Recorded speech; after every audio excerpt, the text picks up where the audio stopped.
शिलक दालभी का जो संवाद चल रहा है, उस संवाद में उद्गीत ज्ञान के लिए चर्चा हो रही है।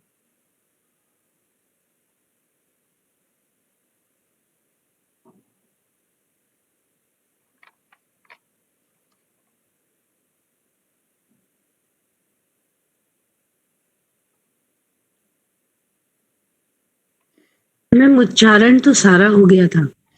जी जी, नहीं, पढ़ा भी दिया था, मेरे ख्याल से पढ़ा भी दिया था महोदय ने, याद नहीं है, 9वां खंड था। चलिए करवा दीजिए, कोई बात नहीं। कह रहे हैं हम एक उसकी भूमिका के आगे बढ़ जाते हैं, एक बार जी स्मरण कर लेते हैं कि क्या जी हमने पिछली कक्षा में किया, उसको देखते हुए हम आगे बढ़ जाते हैं। तो सामगान विषयक यह प्रश्न शिलक और दालभी के बीच में हो रहा है। स्वर्ग लोक की बात उन्होंने कही कि जो सामगान है लोग है, वही सब लोग वो स्वर्गलोक से हैं, और स्वर्गलोक की स्थिति उन्होंने आधार भी बताया था कि इस प्रकार आश्रय उसका पृथ्वी है। पृथ्वी स्वर्ग का आधार है। और कैसे? क्योंकि जो द्यू लोक है उसमें जो आदित्य है, उसका जो समस्त प्रकाश है वह पृथ्वी के अर्थ है, पृथ्वी को प्रकाशित करता है। जीव जंतु उसके आश्रित होते हैं। तो इस प्रकार ये परस्पर एक दूसरे के आश्रित हैं। अब उसने जब यह चर्चा हुई तो उसमें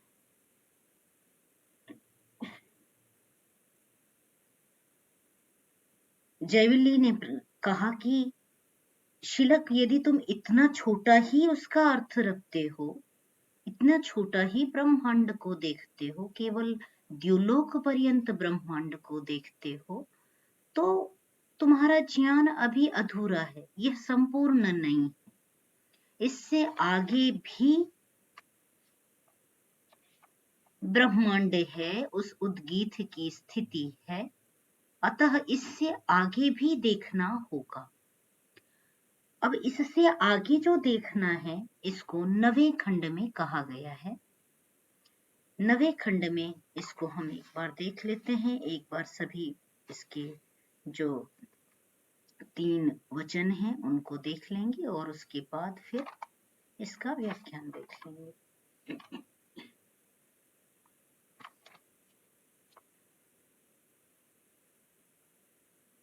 उच्चारण कर लेते हैं।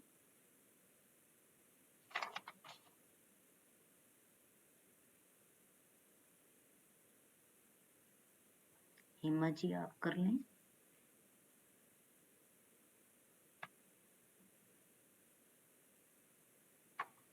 नहीं,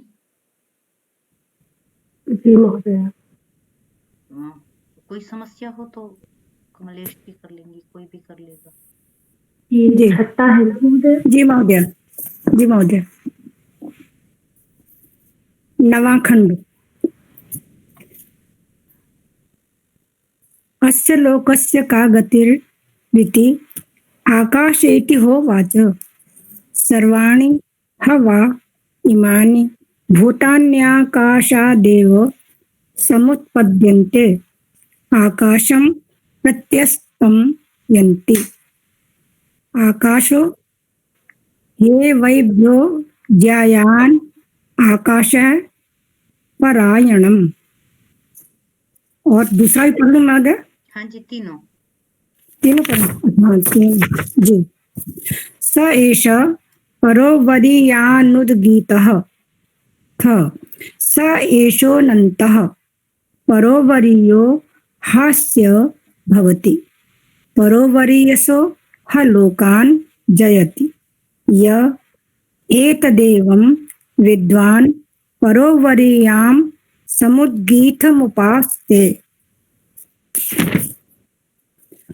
तम ऊतमतिधन्वा शौनक उदरशाण्डिल्यायोक्तोवाच यावत् त एनं प्रजायामुद्गीथं वेदिष्यन्ते परोवरीयो हैभ्यस्तावदस्मिल्लोके जीवनं भविष्यति। एक और है महोदय, चाप थोड़ा सा वो भी पढ़ लूं तो मैं नवा हाँ खंड जी, समाप्त हो जाए। जी जी जी बिल्कुल जी। हाँ जी। तथा मुष्मिल लोके लोक इति स य एतमेवं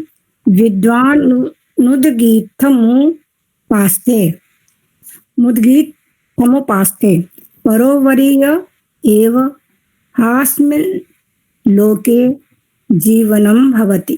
तथा मुष्मिल्लोके लोक इति लोक इति।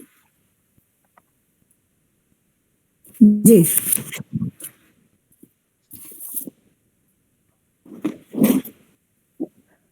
जी महोदय। शिलक ने जयवली से प्रश्न किया, अब चूंकि जयवली ने कहा था कि यदि स्वर्गलोक पर्यंत ही लोगों की स्थिति यदि देखते हैं तो यह दोष है, तो शिलक ने जयवली से ही प्रश्न किया, तो आप इस बात को कहें, क्या अस्य लोकस्य का गतिः आकाशः इति ह उवाच। जयवली ने उत्तर दिया कि प्रश्न किया शिलक ने कि फिर इस लोक की क्या स्थिति है, यदि पृथ्वी उसका आधार है तो पृथ्वी का आश्रय क्या है, पृथ्वी की गति क्या है। इस पर उत्तर देते हुए जयवली ने कहा, आकाशः इति, आकाश पृथ्वी का आश्रय है, उसी में आरंभ होता है, उसी में समाप्त हो जाता है। सर्वाणि हवा इमानि भूतानि आकाशादेव समुत्पद्यन्ते आकाशं प्रति अस्तं यन्ति आकाशः हि एव एभ्यः ज्यायान् आकाशः परायणम्। कैसे? कहा कि सभी ये जो लोकांतर हैं ये आकाश से ही उत्पन्न है और आकाश में ही प्रति अस्तं गच्छन्ति। सभी लोकांतर उसमें ही पश्चात अस्त हो जाते हैं, विलीन हो जाते हैं। आकाशः ही एभ्यः ज्यायान्, आकाश इन सबसे बड़ा है और इन सबका आश्रय स्थल है। आकाशः परायणम्, आकाश ही परम आश्रय का स्थान है।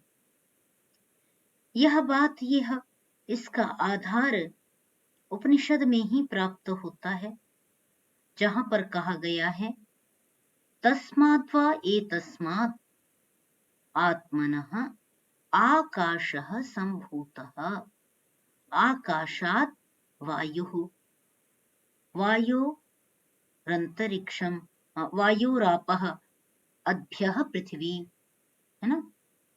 ऐसा करके ये पूरा एक प्रकरण है। ये कहाँ पर आया है यह मैं थोड़ा सा देख करके बताऊंगी, अभी मुझे मिला नहीं। तो ये उपनिषद का ही वचन है जिसमें स्पष्ट रूप से उस पर ब्रह्म से आकाश की उत्पत्ति, आकाश से आकाशात् अग्नेरापः आपः अद्भ्यः पृथ्वी, ये क्रम बताया कि किस क्रम में इनकी उत्पत्ति होती है। तो उस एतस्मात् आत्मनः, उस पर ब्रह्म से सबसे पहले जिस तत्व की उत्पत्ति होती है वह तत्व का नाम आकाश है। और इसलिए अन्य जो भी पंच महाभूत हैं, उसके पश्चात पंच तन्मात्र हैं, उसके बाद ही उनका प्रादुर्भाव होता है।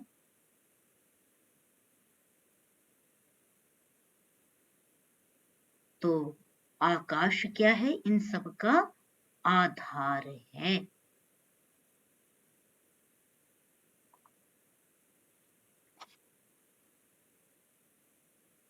इसीलिए पृथ्वी का आधार आकाश को कहा गया।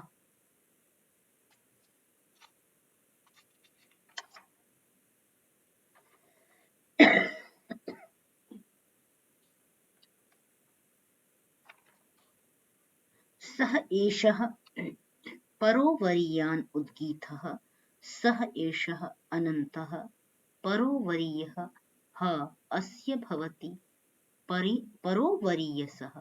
कहा यह जो आकाश है वह परोवरीयान सबसे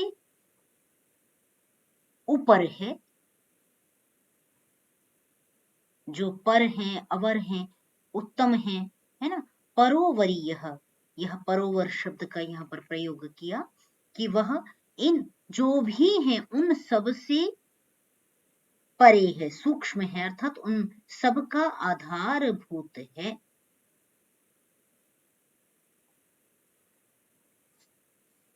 सह एषः अनंतः, यह फैला हुआ है, जहां जहां तक ब्रह्मांड की स्थिति है वहां वहां तक यह आकाश विस्तृत है, व्यापक है,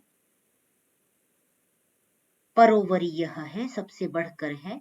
हा अस्य भवति परोवरीय, परोवरीयसः, कहा वह इस उद्गीत का की उपासना करने वाला सबसे बड़ा है। अर्थात आकाश का जो स्थान है वह सबसे व्यापक है, और उसका वो जितना व्यापक है, जहां जहां तक गया हुआ है वहां वहां वह ओम की इस उद्गीत की उपासना कर रहा होता है।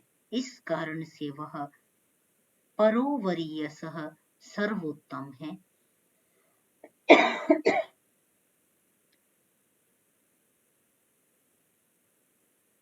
जो इस प्रकार जानता है, कहा लोकान जयति, वह लोगों को जीत लेता है। य एतद एवं विद्वान परोवरीयाम समुद्गीतम उपास्ते, जो इस प्रकार सबसे उत्तम जो है, सबसे श्रेष्ठ जो तत्व है, आकाश सर्वत्र फैला हुआ है, उसको जो इस प्रकार जानता है वह उद्गीत की उपासना करता है।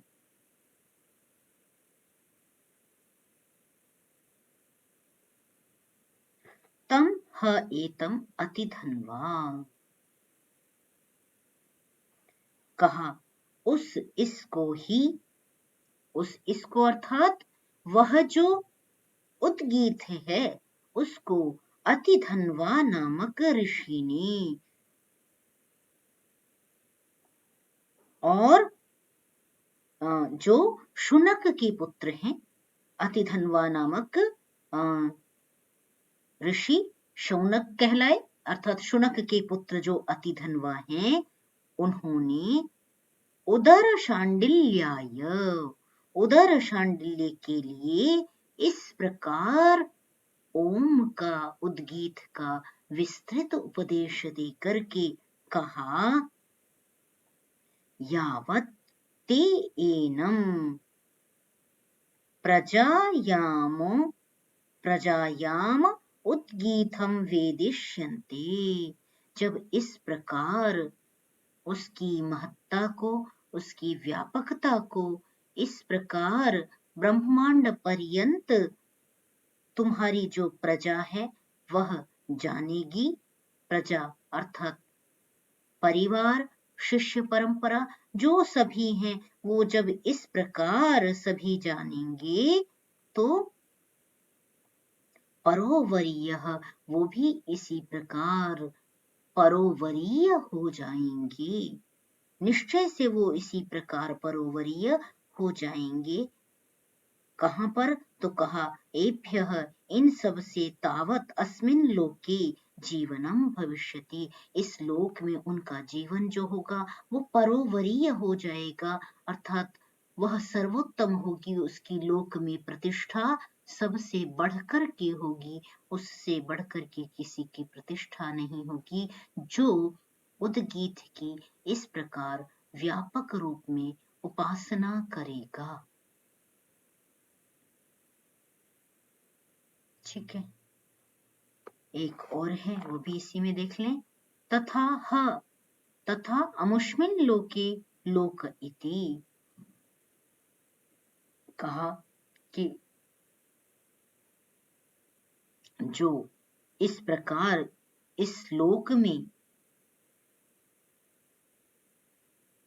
इस प्रकार जानता है, स य एतत् एवं विद्वान उपास्ते परोवरीयः एव, जो इस प्रकार उस सबसे बढ़े हुए उद्गीत की इस प्रकार उपासना करता है, वह इस लोक में प्रतिष्ठित हो जाता है ना।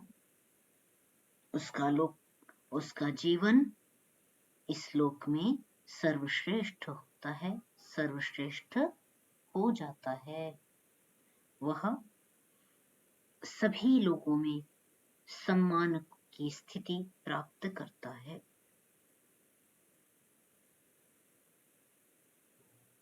ठीक है,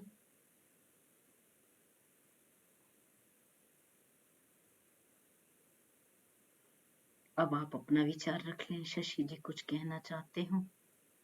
आपका व्याख्यान इसके आगे।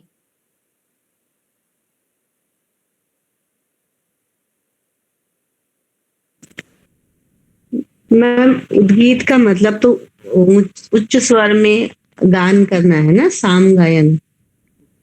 तो पृथ्वी, अंतरिक्ष,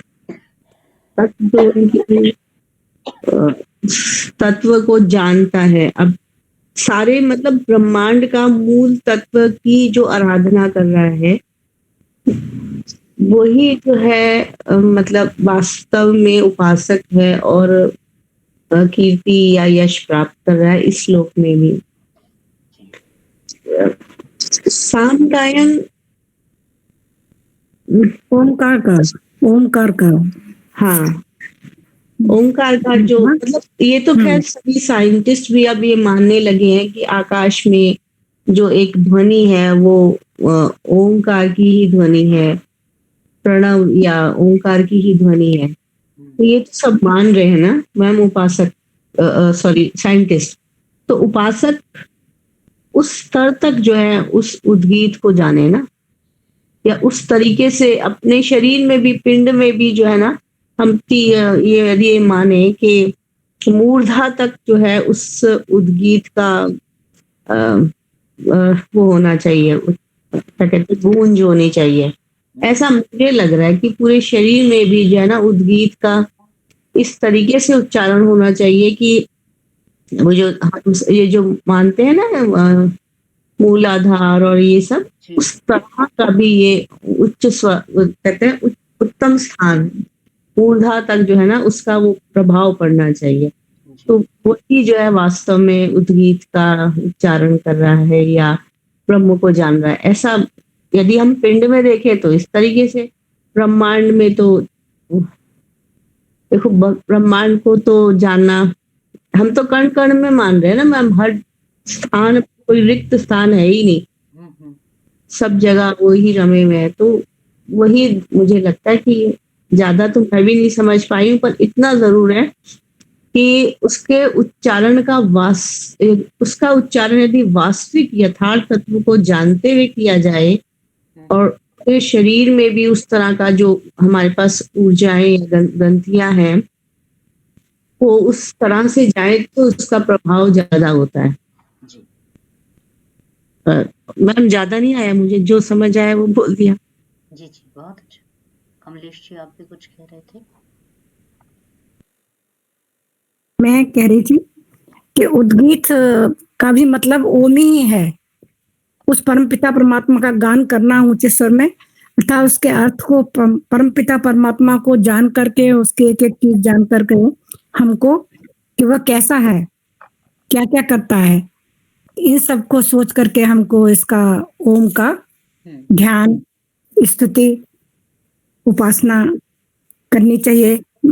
शशि महोदय ने भी जो बताया कि हमारे शरीर में भी जे जितने भी 8 चक्र हैं, 9 चक्र हैं, तो ये सब जागृत हों इस तरह से, इन सब चीजों को सोचते हुए एक एक चक्र पर ध्यान करते हुए उस ओम का उच्चारण जो लोग करते हैं, योगी जन जो उपासना करते हैं, उनको ही श्रेष्ठ, सबसे श्रेष्ठ वो लोग को प्राप्त होते हैं। जी ऐसा जी, बहुत अच्छा। बहुत अच्छा तो नहीं बोल पाई मैं, शशि जी टीचर हैं तो बोल लेती। अच्छा, आप सबका ही बहुत उत्तम है। अब वस्तुतः आप बताइए थोड़ा और भी बताते हैं। वस्तुतः ये जो अभी अब आकाश, देवलोक, यहाँ तक की जो चर्चा भी जो इस तरह धीमे धीमे बढ़ा रहे हैं, पहले आपने इसी चीज को जब पढ़ा था तो वो कहा जब स्तुति करने बैठे तो मंत्र, देवता, ऋषि, क्या आराध्य, उसको सबको ध्यान में लाए। हाँ, सबका चिंतन करते हुए जी, एक एक अर्थ पर ध्यान देते हुए। हाँ, ऐसे जब स्तुति में बैठेगा, हाँ जी, 1 घंटा बैठ रहा है, 2 घंटा बैठ रहा है, तो उस समय क्या चिंतन करना है?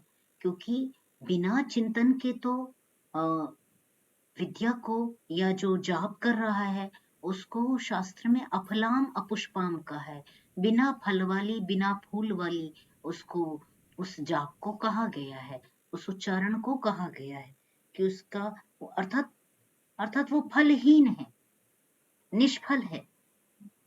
तो इतना जब साधना में बैठेगा, एक स्तर तक का जो साधक है वह अपने अंदर भी सूक्ष्मता से वह ऊपर की ओर जो निरंतर उद्गीत करेगा, वो इसी प्रकार चिंतन करेगा जैसा आप समझ रहे हैं कि उसे अंग अंग में लोग या मस्तिष्क तक कहें तो उन तक क्रमशः ही वह उस स्थिति में पहुंच पाएगा।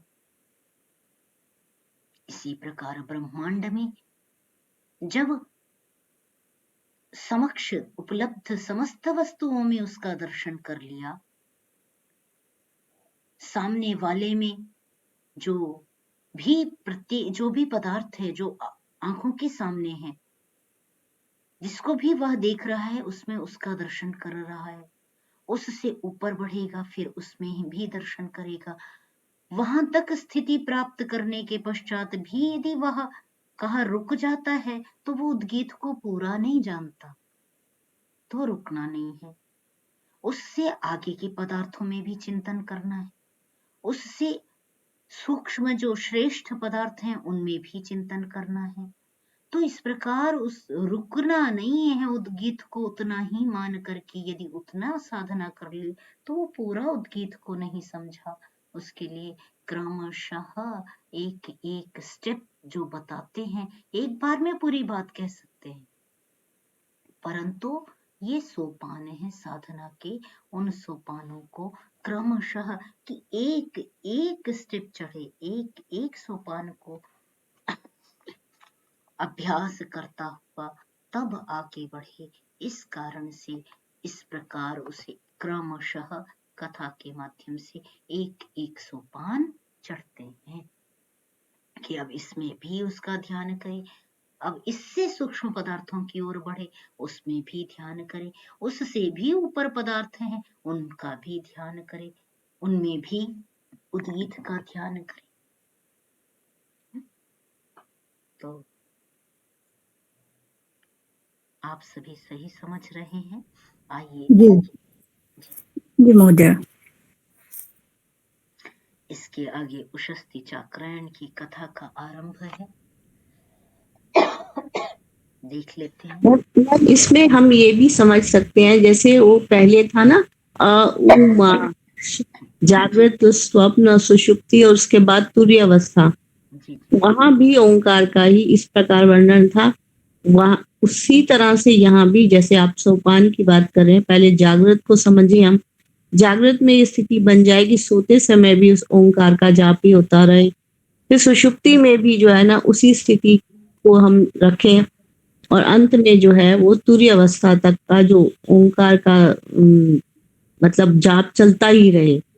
एक बार तो मतलब हमने सुना है कि कुछ लोग ऐसे होते हैं जो सोते हुए भी जो है ओंकार का ही जाप उनमें चल रहा होता है। ऐसे गुरु के द्वारा उन्हें शिक्षा या ऐसा आदे उपदेश मिला होता है कि वो तो वो लगातार, मतलब पहले तो जागृत में वो कर रहे हैं, पर ऐसा वो चल गई है, मतलब क्या क्रम चल गया है कि वो सोते हुए भी अपने सांसों में उस ओंकार का ही जाप कर रहे होते हैं, या अभ्यास। अपने गुरु जो अभ्यास कर रहे होते हैं। फिर धीरे धीरे वो उनके अंदर पूरे शरीर में एक एक सांस जो है उसका उच्चारण या उसमें ही रमा होता है वो। बिल्कुल, बहुत अच्छा। तो ये इस तरह से भी इसे देख सकते हैं ना, है ना? अवश्य अवश्य अवश्य, यही उसका स्तर इसी प्रकार बढ़ाना है। ये भी एक उसकी अवस्था हो गई।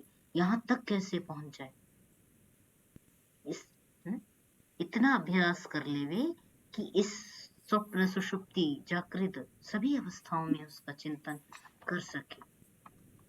जी जी महोदय, चलते फिरते उठते बैठते जी उस प्रभु का ही ध्यान रहे हमेशा, ओमकार का ही। जी आइए आगे। इति नवमः खण्डः अथ प्रथम प्रपाठके दशमः खण्डः। दशम खंड का आरंभ कर लें। उशस्ति चक्रयण की कथा महोदय, और कोई उच्चारण कर रहा है क्या? कर लें। मैं करूं या और कोई करना चाहे तो और कर ले कोई, बताइए। आप ही कर लीजिए। आप ही कर लीजिए।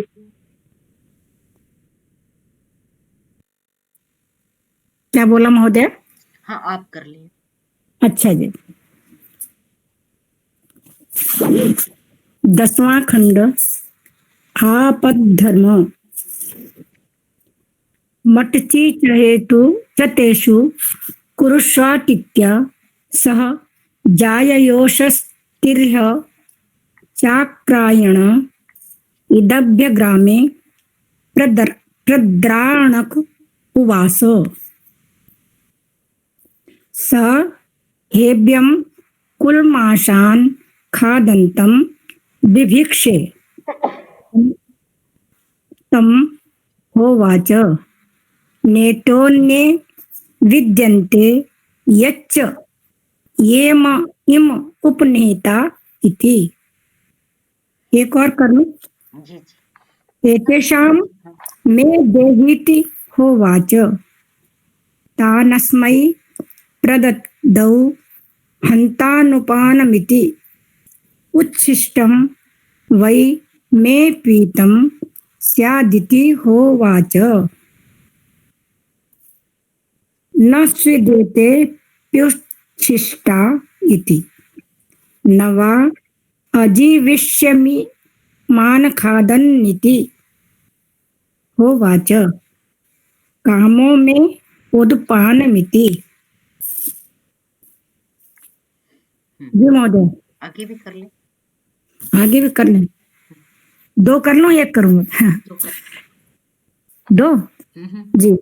सह खादित्वा तिशेषां जायाया आजहार साग्र एव सुभिक्षा बभूव तान् प्रतिगृह्य निदधौ। सः प्रातः संजुहान उवाच यद् बतानस्य लभेमहि धनमात्रां राजासौ यक्ष्यते स मा सर्वे वृणीतेति। सर्वे रादित्यैर्जे वृणीतेति। ये पढ़ने में थोड़ा सा जी महोदय। देखते हैं। कहा मटसी हतेषु कुरुषु आटिक्या सह जायया जो उशस्तिर चाक्रायणः इभ्यग्रामे रद्राणक उवास। एक कथा का प्रसंग इस उद्गीत की चर्चा में करते हैं कि ऋषि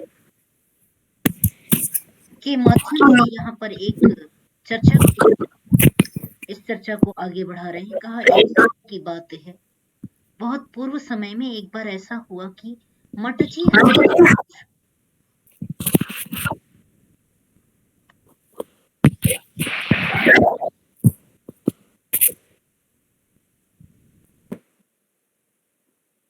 जी जो मटची अर्थात कहते हैं कि पाषाण, जो पत्थर गिरने से मटची पाषाण हतेषु अर्थात ओलावृष्टिषु। ठीक है, तो पाषाण मतलब पत्थर गिरना माने ओला गिरना। तो एक बार बहुत ज्यादा ओलापात होने के कारण से कुरु देश में, कुरुषु अर्थात कुरु देश में ओलावृष्टि के कारण से सब कुछ नष्ट भ्रष्ट हो गया, अर्थात फसल समाप्त हो गई। और फसल के समाप्त होने से जो वहां की प्रजा है वह भोजन के अभाव में कष्टमय जीवन यापन करने लगी। उसी समय की बात कहते हैं, जो आटिक्या सह जायया, जो उनकी जाया हैं आटिकी, अपनी आटिकी नामक स्त्री के साथ उशस्ती चाक्रायण नामक ऋषि इभ्य ग्राम में जा पहुंचे, जहां पर इस प्रकार सब कुछ नष्ट भ्रष्ट हो गया था। जो अत्यंत ही प्रद्राणकः, जो अत्यंत ही निर्धन थे।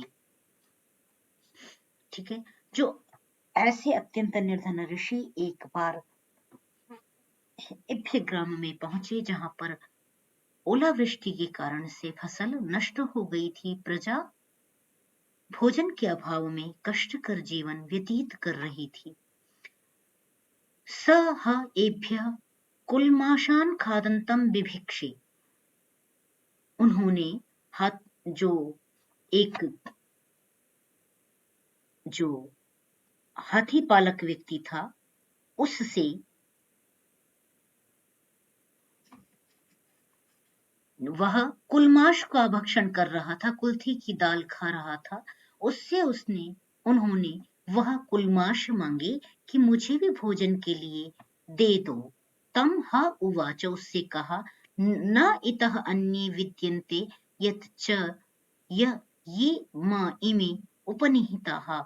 उसने कहा, मेरे पास इससे अधिक और है भी नहीं खाने के लिए, यही जो मैं खा रहा हूं यही मेरे पास उड़द है ना। तो कुलमाश है, तो कुल्थी की दाल है। तो उसने कहा, तो फिर यही मुझे दे दो जो तुम भोजन कर रहे हो। एतेषां में देहि, इनमें से ही मुझे दे दो। किसने कहा? ऋषि ने कहा, जो उशस्ती चाक्रायण ऋषि हैं, उन्होंने कहा, हे हस्ती पालक, उसमें से ही मुझको कुछ अन्न मुझे भी दे दो।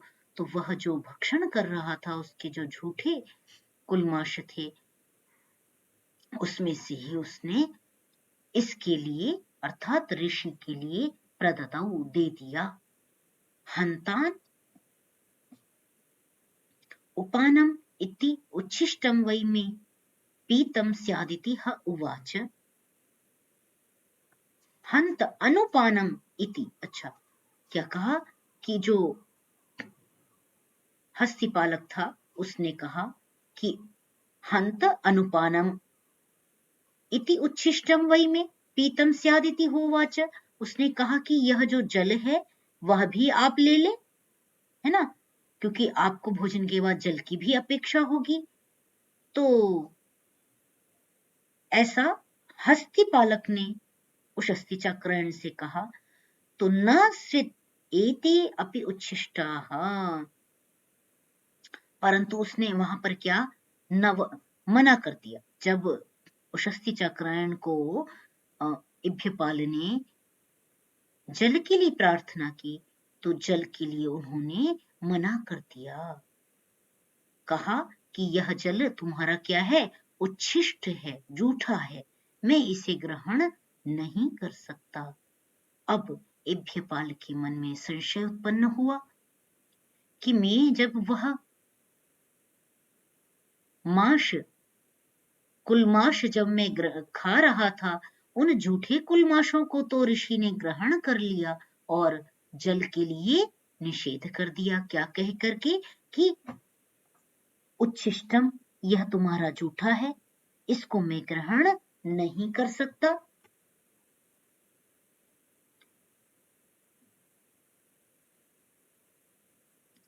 तो अब इभ्यपाल कहता है नस्विद एते अपि उच्छिष्टाः इति, क्या मेरे ये जो कुलमाश हैं ये जूठे नहीं थे क्या?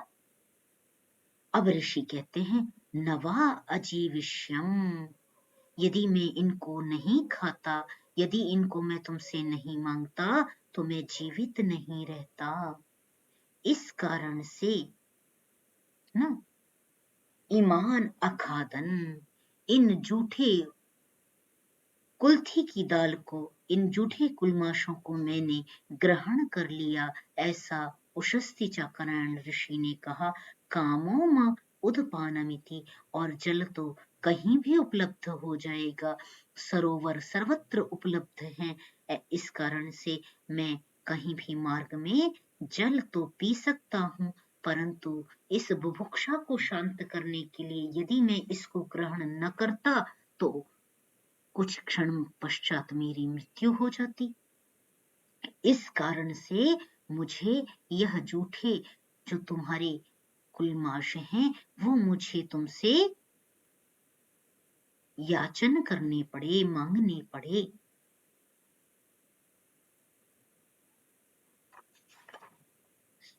स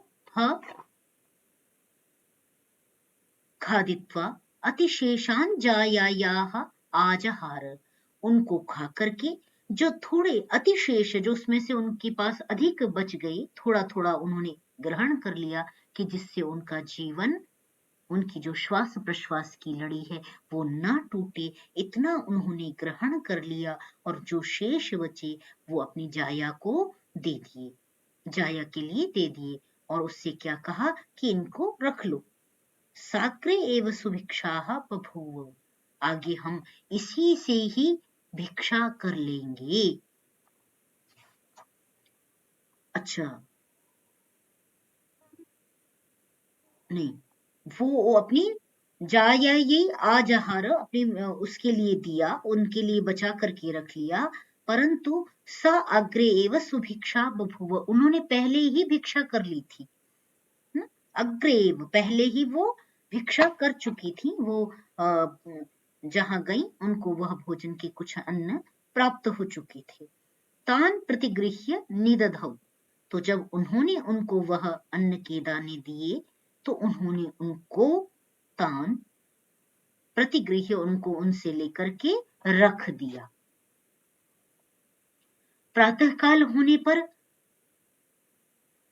संचिहानः, जागने के पश्चात जो ऋषि हैं वो घर छोड़ते हुए बोले कि कुछ अन्न को यदि मैं लभे में ही प्राप्त करूं, यदि मुझे कुछ उपलब्ध हो जाए अभी खाने के लिए, तो मेरे पैरों में इतना सामर्थ्य आ जाए कि मैं भिक्षा के लिए आगे जा सकूं, है ना। अथवा धन मात्राम राजासौ यक्ष्यते, और जो यह राजा है उससे कुछ धन का मैं अंश, धन मात्राम, थोड़ा बहुत धन उससे याचना कर लूंगा। जो यक्ष्यते, जो यज्ञ करेगा उस राजा से मैं थोड़े धन की याचना कर लूंगा, अर्थात मैं भी उनके यज्ञ में सम्मिलित हो जाऊंगा और वह मुझे दक्षिणा स्वरूप कुछ न कुछ अंश अवश्य प्रदान कर देंगे। तो इतना मुझे अभी भोजन के लिए अन्न दो, जिससे कि मैं मंत्र वाचन कर सकूं। ऐसा उन्होंने अपनी पत्नी से कहा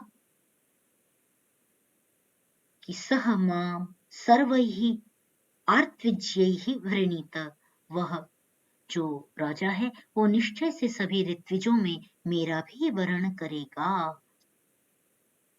ऐसा उन्होंने अपनी पत्नी से कहा। हंत पत इम एव कुलमाशाह इति। उन्होंने कहा कि जो कल आपने कुलमाश लाए थे, जो मुझे प्रदान किए थे, वो कुलमाश मैंने बचा करके रख लिए हैं।